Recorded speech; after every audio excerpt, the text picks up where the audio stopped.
bienvenue à chacun et chacune dans ce temps que vous avez mis à part, et puis nous aussi, pour, au fond, nous laisser interpeller mutuellement, essayer de faire un petit bout de chemin. Alors c'est vrai que l'occasion, ça a été les éléments tragiques de Paris, aussi bien Charlie Hebdo que le magasin juif. Mais c'est aussi, on a tendance à l'oublier, la réalité, le même jour, il y a 2000 morts au Nigeria. Et je ne vais pas continuer la liste parce qu'on serait tous déprimés avant d'avoir commencé la table ronde. La chance que nous avons, c'est la présence de deux amis libanais qui vont nous aider aussi à voir un peu la situation, le chaos qui existe au Liban et au Proche-Orient de manière générale, un peu pour nous mettre en perspective. J'en dis pas plus, je vais présenter rapidement les uns et les autres, ils pourront compléter s'ils le souhaitent. Donc je commencerai par les dames. Alors Naïla Tabara, qui a un doctorat en sciences religieuses, elle est musulmane, elle est la vice-présidente de, alors je ne sais plus maintenant s'il faut dire fondation, organisation ou association, mais tout marche, voilà, donc Adiane, qui veut dire en arabe les religions. Ils nous en diront un peu plus avec le père Fadi, je présenterai un peu après. Safwa Aïssa. Bienvenue, merci. Elle vient, alors cette participation de l'Arzilier. L'Arzilier, c'est la maison du dialogue. Safwa Aïssa est membre du comité, mais elle est aussi vice-présidente de l'UVAM, de l'Union vaudoise des associations musulmanes. On a déjà eu l'occasion de collaborer et de travailler ensemble à cette compréhension mutuelle que nous essayons par divers moyens d'atteindre. Je dois par contre excuser c'est Martina Schmidt qui était annoncée pour cette table ronde et qui s'est foulée la cheville et a demandé de l'excuser. Je voudrais juste faire référence là à un article qu'elle a écrit, c'était le 10 janvier. En réaction, elle dit à la lumière des événements récents, manifestation de Pegida en Allemagne, attaque du journal Charlie Hebdo en France. Donc Martina Schmidt, qui est pasteur et travaille pour Pain pour le prochain, nous dit l'article mise sur le dialogue interreligieux et l'aide au développement pour favoriser l'ouverture à l'autre. Je continue mon tour de table, même si la table n'est pas ronde. Donc, avec le père Fadi Daou, qui est, alors je commence par quoi, maronite, libanais, qui est le président ou directeur de l'association, fondation et organisation Adiane. Et il nous en dira, enfin, l'un ou l'autre nous en dira un petit peu plus. C'est une association multiculturelle qui développe le dialogue, et plus que le dialogue, le vivre ensemble dans ce beau pays, mais combien exposé qu'est le Liban. Puisque je parle et de Naïla et de Fadi Daou, je voudrais signaler un livre qu'ils ont écrit ensemble, L'hospitalité divine, avec ce sous-titre, l'autre dans le dialogue des théologies chrétiennes et musulmanes. Et je peux dire que j'ai lu pas mal de livres sur le sujet, et très franchement, c'est novateur. Donc je peux que signaler, je le pose ici, ils sont courageux, une voix musulmane, une voix chrétienne, et aller un peu au-delà des poncifs, des choses, parce que voilà, on parle beaucoup de dialogue, mais poser des initiatives d'orientation un peu nouvelles, mais qui soient audibles par les communautés respectives. Je trouve que c'est très chouette, je voulais le souligner. Dominique Moisson, c'est l'Arzilier, avec aussi membre du comité de la Maison du Dialogue de l'Arzilier à Lausanne, assistant pastoral, à Payerne. Hein? Voilà. Payerne, on a beaucoup parlé à un moment donné de la communauté musulmane et de son lieu de prière. Dominique Boisson a aussi travaillé comme journaliste pendant des années, pendant 14 ans, donc à la radio suisse romande. C'est dire, je crois, que les uns et les autres sont bien placés pour nous éclairer, pour partager ce questionnement. Et puis, à ma gauche, Yves Dutoit, de Agora, directeur de Agora. Alors, c'est aussi un vieux compagnon, puisque avec Agora, il y a la publication du calendrier interreligieux, et puis de tout un matériel pour une compréhension culturelle des traditions religieuses dans les écoles. Mais Yves nous en dira un petit peu plus quand il interviendra. Voilà, j'espère que j'ai oublié personne. Alors, ce que nous vous proposons maintenant, c'est au fond 3 temps. En premier temps, j'ai envie de poser une question qui sera un peu la même avec quelques variantes aux intervenants. Comment vous avez réagi? Alors, pour ceux qui habitent l'Europe ou la Suisse, par rapport évidemment aux événements tragiques de Paris, Charlie Hebdo et le magasin juif. Et puis plus largement, mais vous avez aussi le droit de vous exprimer à ce sujet pour nos amis libanais qui eux sont confrontés à une situation, j'allais dire, quasi permanente, voire aggravée de mois en mois sur le plan de cette coexistence des communautés. Essayez d'avoir ainsi, comme ça, premier écho, petit élément peut-être de compréhension commune, pour déboucher, ça sera la deuxième question, au fond, comment on peut réagir par rapport à ça. Hein, quelle initiative prend?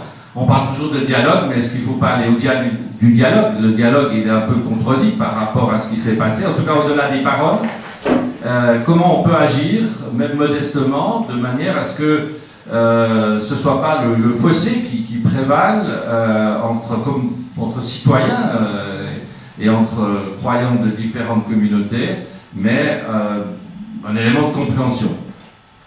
Et autour de cette question, on ouvre il y aura un dernier temps, mais on s'est engagé qui sera suffisant pour que les uns et les autres vous puissiez intervenir ou réagir à ce qu'on aura partagé. J'espère que le programme vous convient. Alors sans plus tarder, je vais poser la question, on va commencer par Naïla, de nous parler un peu de ce qui se passe au Moyen-Orient, mais peut-être aussi en écho avec les événements de Pâques.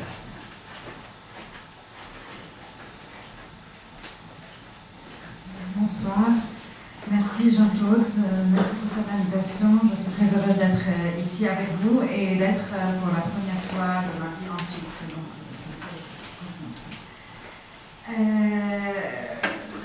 peut-être je vais m'arrêter un peu sur la première question, c'est la question de réaction. Comment réagir?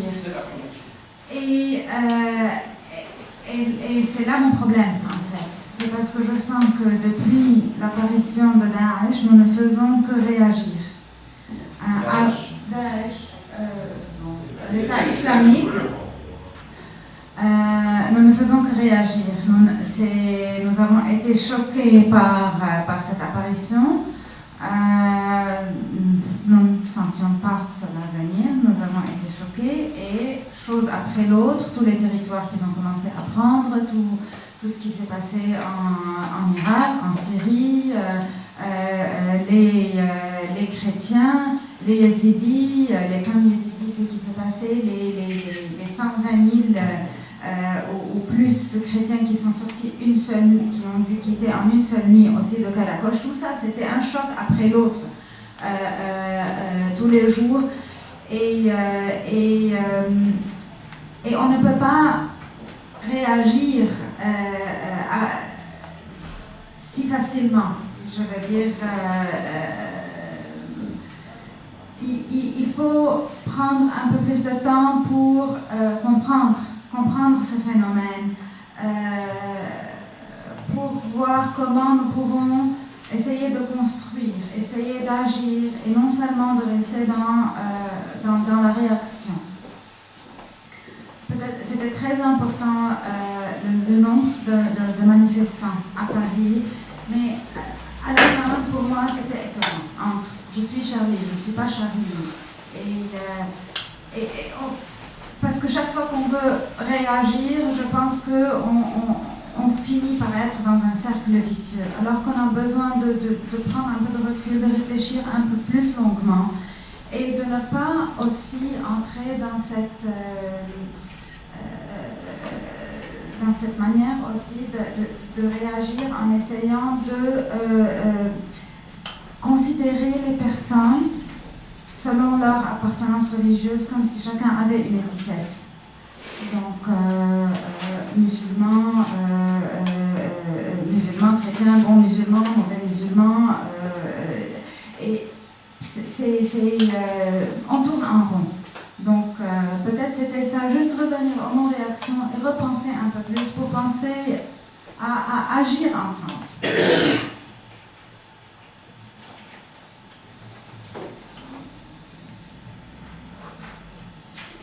Alors, on reste au Liban, et puis on se tourne vers Fadi. Réaction, réflexion. Oui, moi j'ai des réactions. Ma première réaction, c'était je dis mes réactions par rapport à quoi? Par rapport, bien sûr, à l'attaque, aux attaques qui sont parvenues à Paris, mais en même temps ce qui se passait au Nigeria, tu as mentionné, Jean-Claude. Le même jour, il y avait un attentat au Liban, il y a eu à peu près le même nombre de victimes aussi. Donc je réagis. Et ma première réaction, c'était de dire il y a surtout derrière la façade des événements très douloureux qu'on a connus, il y a surtout un clash ou un conflit ou un problème au niveau de la différence des échelles de valeur. Je vais essayer de m'expliquer très, très rapidement. La question n'est pas, elle est, entre autres, l'islam en Europe, les relations espace public, valeurs républicaines, laïques et autres, et diversité religieuse, toutes ces questions sont très importantes. Mais avant cela aussi, avant tout cela, il y a une question d'échelle des valeurs. Et je me suis dit,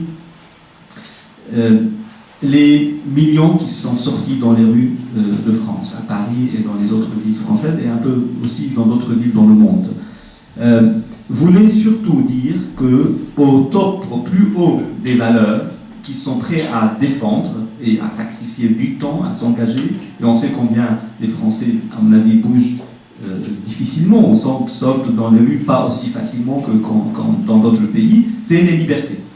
Et les libertés fondamentales. C'est le plus haut peut-être dans l'échelle des valeurs pour, je pense, la majorité des Français qui sont descendus dans la rue après les attaques qui ont eu lieu à Paris. Mais cela disait autre chose aussi. Que tout le monde portait la pancarte « Je suis Charlie » disait aussi que je ne suis pas tellement Mohsen ou Ali qui est décédé le même jour à Tripoli au Liban, où les Nigériens, au Nigeria, les 2000 personnes mortes là-bas. C'est-à-dire, en disant « je suis Charlie », on disait aussi d'une certaine manière « je ne suis pas les autres victimes ». Je ne dis pas que c'est une affirmation négative, mais c'est une sorte d'ordre de priorité différent. Et donc, je comprends, et je pense que c'est extrêmement important de défendre les valeurs, les libertés fondamentales, mais en même temps, ne pas oublier la solidarité humaine. Et au moins, je constate, je dis, c'est peut-être pas au même niveau.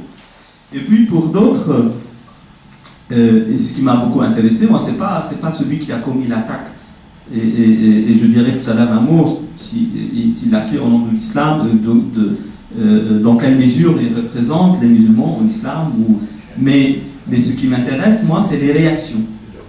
Et les réactions à cela, de la part de beaucoup de musulmans que je connais, n'étaient pas aussi faibles que les Parisiens ou les Français qui sont descendus dans la rue. En disant, oui, on condamne, mais en même temps, on veut le respect de nos valeurs sacrées ou nos symboles sacrés. Et donc, il y a le mais aussi. Et ce mais voulait dire, d'une certaine manière, que pour certaines personnes, le respect des symboles religieux est au plus haut niveau des valeurs. Et on est aussi face à, au moins je mentionne ici 3 valeurs qui sont extrêmement disproportionnées par rapport à leur perception et à leur place dans l'échelle de valeurs des personnes différentes. Solidarité humaine, internationale, liberté fondamentale, respect des symboles religieux, ou bien, je dirais d'une autre manière, solidarité communautaire, disons. Du coup, je voudrais qu'on réfléchisse un peu là-dessus aussi. Parce que le problème, c'est que la première réaction était on descend dans les rues, on dit je suis Charlie, et le lendemain, quel est le projet qui a été porté par les manifestations? Pour moi, c'est ça, si je reprends ce que Naïla disait, il ne suffit pas de réagir, il suffit aussi d'avoir un plan d'action. Quel est le plan d'action? Et on s'entend tous pour dire, moi aussi je défends les libertés, je défends toutes les valeurs que j'ai mentionnées. Pour moi, les libertés sont aussi au plus haut des valeurs. Mais pour quel projet? Et c'est ça ma deuxième question. L'espace public est avant tout, et c'est ce que peut-être l'Occident a su très bien faire, et dont nous avons besoin aussi de le faire dans beaucoup d'autres pays, c'est de faire de l'espace public un espace des libertés. On parle du Moyen-Orient, on est très loin encore de cela dans certains pays, et dans la plupart des pays. Donc l'espace public est un espace d'expression des libertés qui vont jusqu'à l'extrême, jusqu'à me donner le droit de dire je ne suis pas d'accord avec toi, mais pas seulement que ça, mais je considère que ton idée est une bêtise. Et que je puisse avoir le droit de le dire. Et ça, c'est très important. Mais l'espace public n'est pas que ça. L'espace public est aussi l'espace où on construit un dialogue à travers les différences des idées. Et pour moi, le problème qui a eu lieu, c'est aussi un signe que l'espace public français n'est pas suffisamment un espace de dialogue entre des gens qui ont des valeurs différentes ou des échelles des valeurs différentes. On ne parle pas de cela. Et peut-être le lendemain, il fallait redescendre de nouveau après l'émotion du premier jour et dire, ok, maintenant on a dit nos échelles de valeurs, mais maintenant sur quoi on veut dialoguer et comment on veut construire ce dialogue ensemble dans cette société-là. Dernier mot, désolé, peut-être j'ai pris un peu plus de temps, dernier mot rapidement pour dire le rapport à l'islam de tout cela. Le même jour, quand ces jeunes ont commis l'attaque, que ce soit à Charlie Hebdo ou à l'épicerie, qui sont des attaques horribles, terroristes, le même jour, il y a eu une attaque à Tripoli, une ville au nord du Liban, 2 kamikazes, 2 terroristes qui sont entrés dans un café, sachant que le café, en principe, la grande majorité des gens qui sont dans ce café-là sont des musulmans aussi, mais d'une autre confession musulmane. Et le premier s'est fait sauter, il y a eu un premier nombre de victimes. Le deuxième a été repéré par un homme de 55 ans, un père de famille, un musulman, un Mohsen s'appelle. Quand il a repéré, il a dit s'il va se faire sauter aussi, il va tuer tous ceux qui sont autour de lui, il a sauté sur lui. Et donc c'est lui qui a sacrifié sa vie pour sauver les autres, sans savoir ou sans demander à ceux qui étaient encore là s'ils étaient des musulmans ou des chrétiens, ou s'ils étaient des chiites ou sunnites ou alawites ou autres.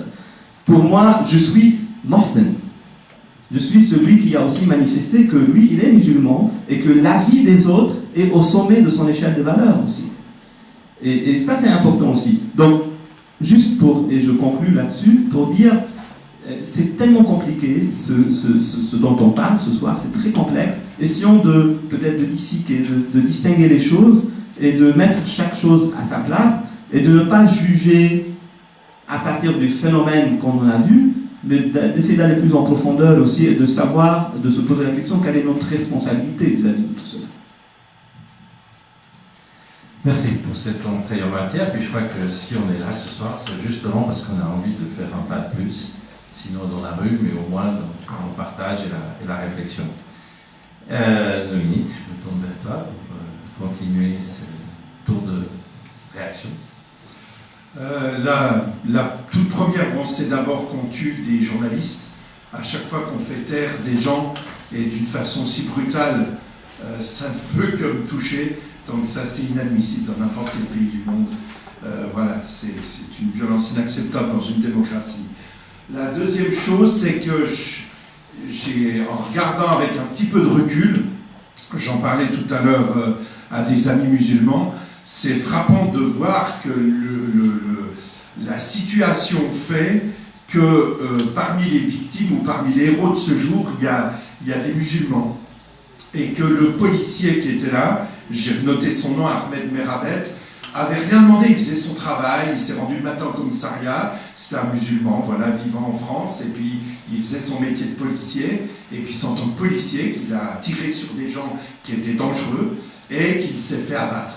Et quel humour de la situation que des gens qui prétendaient venger Dieu, venger Allah, dans le fond tuent un musulman, un brave type, quoi, tel que je suppose qu'il était. Et puis dans le magasin juif, c'est un Malien, Merabet était d'origine algérienne et c'est des Algériens d'origine qui le tuent. Et puis dans le magasin juif, c'est un brave employé malien qui va lui sauver des personnes. C'est Lassana Batumi. Et alors que l'autre Koulibaly, armé, tue des gens, profère des menaces, veut à tout prix se faire la peau des juifs. Et donc il y a cette espèce d'humour noir de la situation qui fait qu'il y a des gens qui ont été dans ce drame, pour moi, l'honneur de l'islam, même si le policier ne l'a pas cherché, il faisait son devoir, mais c'était quelqu'un d'honnête, quelqu'un qui faisait son travail, et puis l'autre qui a sauvé des gens. Et comme je suis d'origine française, je suis très fier qu'il ait reçu la nationalité, parce que j'aimerais même qu'il ait la Légion d'honneur. On la donne à des tas de couillons, et je trouve que ça ferait pas mal qu'un type aussi sérieux que ça, et puis aussi courageux, et un étranger qui voulait devenir français, qui veut s'intégrer, puisse la recevoir. Donc ça, c'est une première chose. Deuxième chose, j'ai été un petit peu, dans une de mes vies, j'ai été aussi éducateur à Lyon, où j'ai hébergé des jeunes qui sortaient de prison dans les années 80. Et on se doutait un peu que ce genre de choses tournerait mal, parce qu'effectivement, ces jeunes sont complètement laissés de côté. Donc je parle de ça, c'était en 81, 82, 83. Donc je logeais dans un hébergement des jeunes qui sortaient des prisons de Lyon. Et je crois qu'il n'y avait pas besoin d'être Nostradamus pour se dire qu'un jour, ça finira en vinaigre. Et puis, quand j'étais aussi aumônier des prisons vaudoises, pendant 3 ans ici, il y a quelques années, je discutais avec des détenus qui venaient justement des cités françaises, et ils me disaient, tu vas voir, Dominique, dans quelques années, ceux qui viennent de notre génération et déjà la génération d'après sont beaucoup plus violents que nous. Et eux, ils ne discutent plus maintenant. Et donc, ça finira, ça va finir au fusil de guerre, à l'arme de guerre, à la Kalachnikov. Donc ça finit dans certains quartiers de Marseille pour les trafics de drogue et d'ailleurs. Et puis on va bien maintenant pour régler ses comptes. On prend aussi la Kalachnikov. Voilà. Donc dans les solutions pour moi, il y a ce qu'on fait à l'Arzilier, avec sa foi, avec d'autres, c'est d'encourager le dialogue. Et puis surtout qu'on nous permette d'aller sur le terrain, discuter avec les jeunes, là où naissent les intolérances, et puis qu'on puisse dialoguer, faire quelque chose. Voilà, je m'arrête là.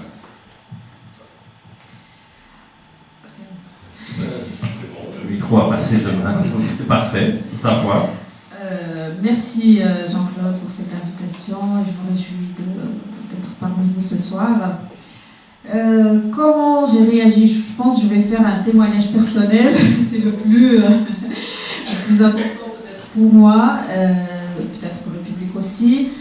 Comment j'ai réagi? Peut-être c'est un peu, je dirais pas d'une manière dramatique, mais comme beaucoup de musulmans en tout cas, parce que souvent des gens ne réalisent pas comment nous aussi on réagit vis-à-vis de ces événements.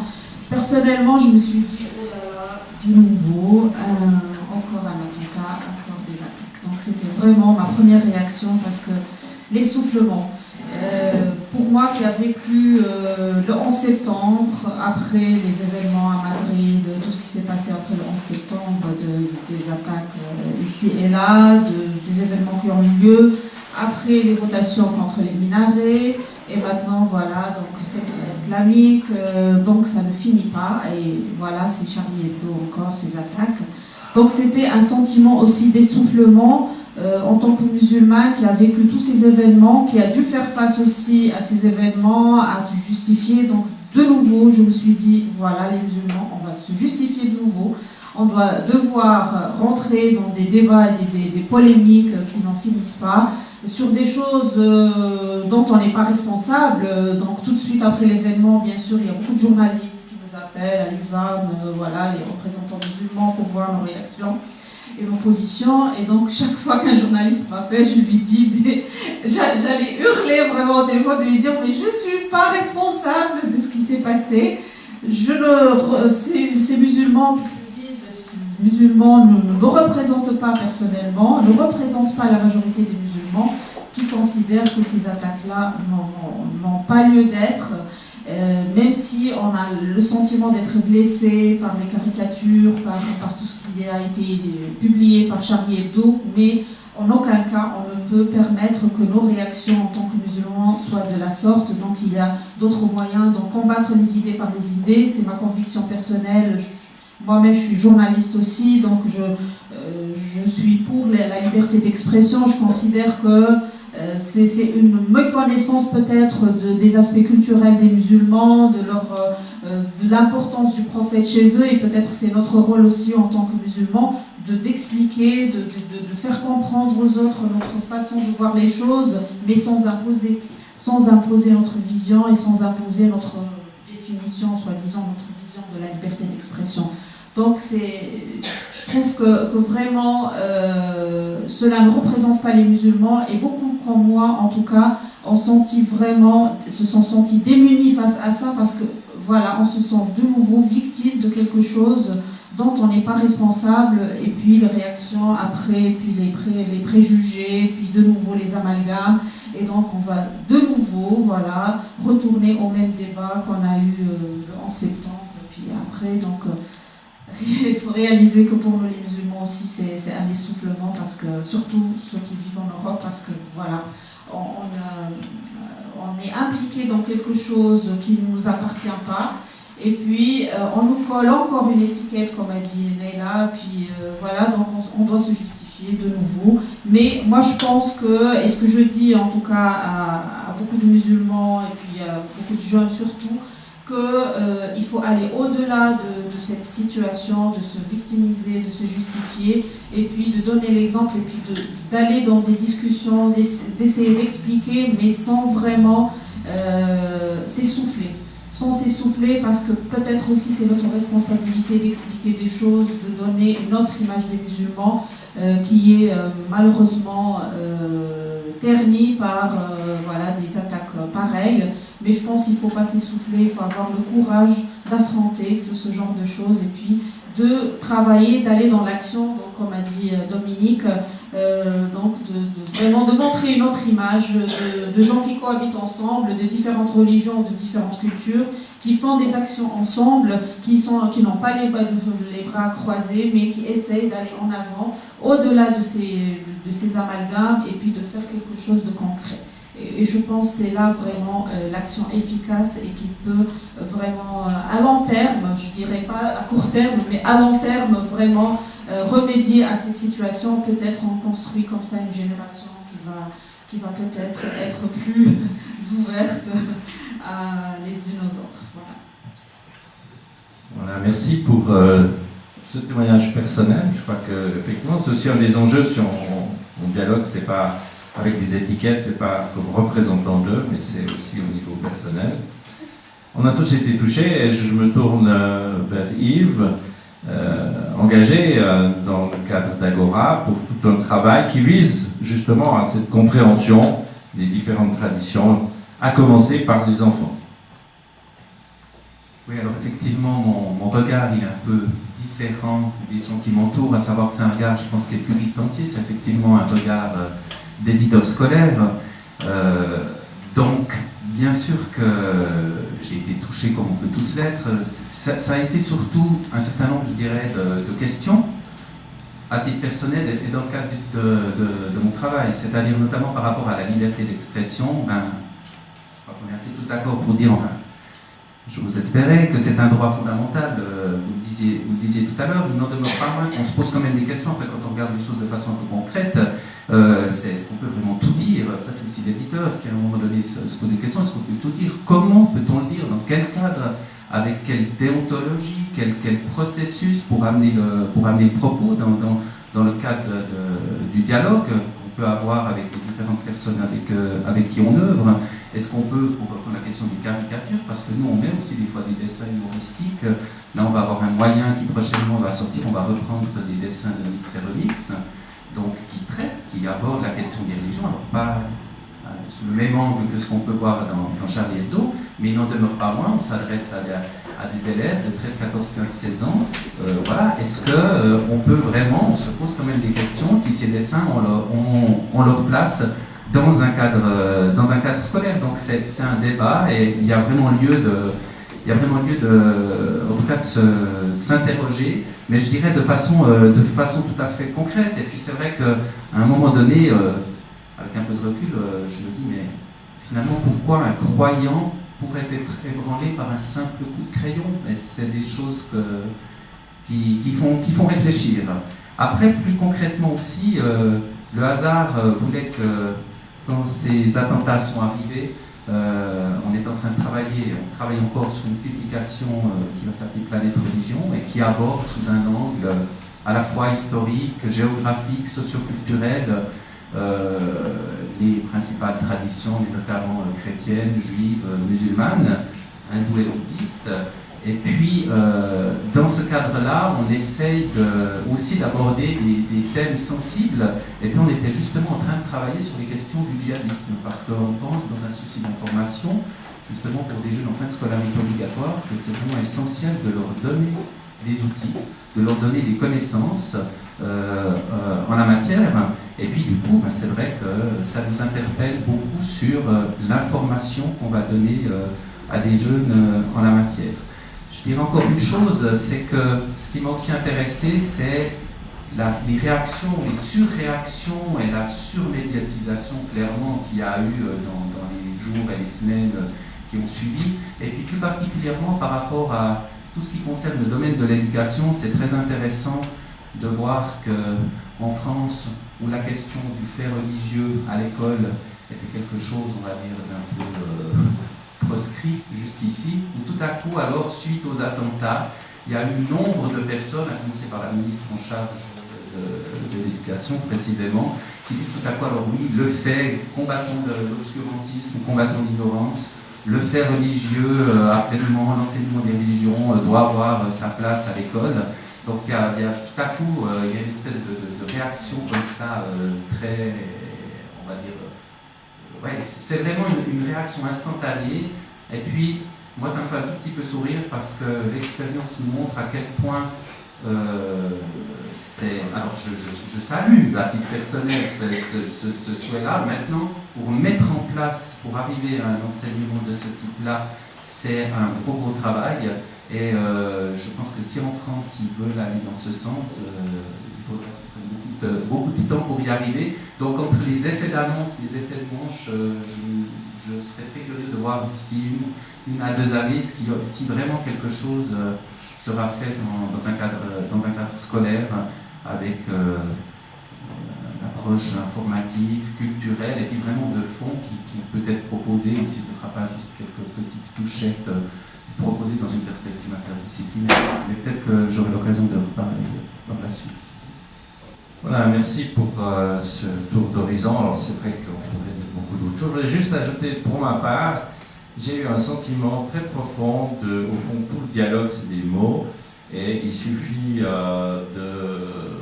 d'un acte violent pour détruire tout un travail qui se fait patiemment dans nos associations, et d'autant plus déchiré parce que ça m'arrive plusieurs fois de me rendre au Proche-Orient et toute cette situation chaotique, il n'y a pas un jour, si on regarde aussi sur une carte les lieux où il y a des conflits, et bien c'est 80%, je suis gentil, avec des musulmans annoncés.